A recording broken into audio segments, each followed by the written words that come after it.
गांव का नाम था हरियापुर। वहां के चौड़े चौड़े खेत, कच्ची गलियां और मिट्टी की खुशबू हर आने वाले का दिल जीत लेती थी। इस बार गांव के बड़े घर में शादी हुई थी। रामू काका के बेटे मोहन की बहू का नाम था सुहानी।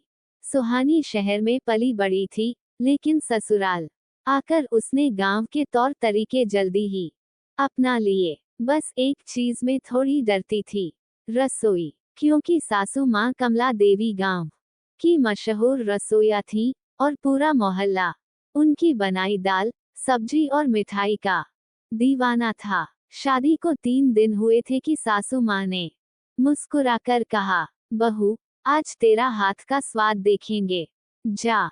दोपहर के खाने में पालक पनीर बना।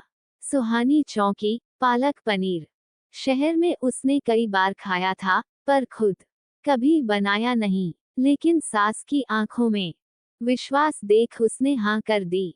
सुबह सुबह सुहानी ने आंचल संभालते हुए आंगन के कोने में लगे हरे भरे पालक के खेत में कदम रखा। ओस की बूंदों से भीगे पत्तों को तोड़ते समय उसकी उंगलियों पर मिट्टी की खुशबू चढ़ गई। पास बैठी देवरानी हंसते हुए बोली, भाभी, शहर में तो सब्जी मार्केट से आती होगी, यहाँ खुद तोड़नी पड़ती है। सुहानी ने मुस्कुरा कर कहा, हाँ, पर यहाँ का स्वाद ही अलग है। रसोई में मिट्टी का चूल्हा जल रहा था। लकड़ी की धीमी धीमी आंच पर रखा पीतल का भगोना गर्म हो रहा था।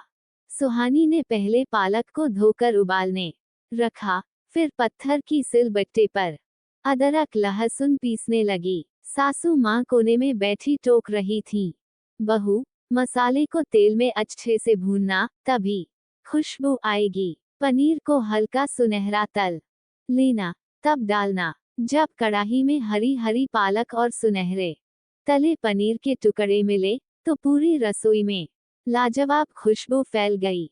देवर आया तो बोला, वाह भाभी, लगता है आज खाने में बवाल मचने वाला है। सुहानी ने आखिरी में ऊपर से देसी घी डाला और ढक्कन बंद कर दिया। आंगन में बड़ी चौकी पर सब बैठ गए, दादा दादी, सास ससुर, देवर नंद और गांव के 2-3 मेहमान भी।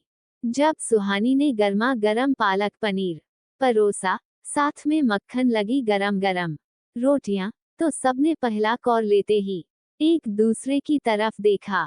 सासू माँ ने मुस्कुराते हुए कहा, अरे वाह बहू, तेरा हाथ तो सोने का है।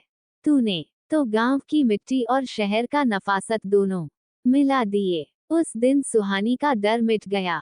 उसने महसूस किया कि खाना सिर्फ रेसिपी से नहीं, बल्कि प्यार और नीयत से स्वादिष्ट बनता है।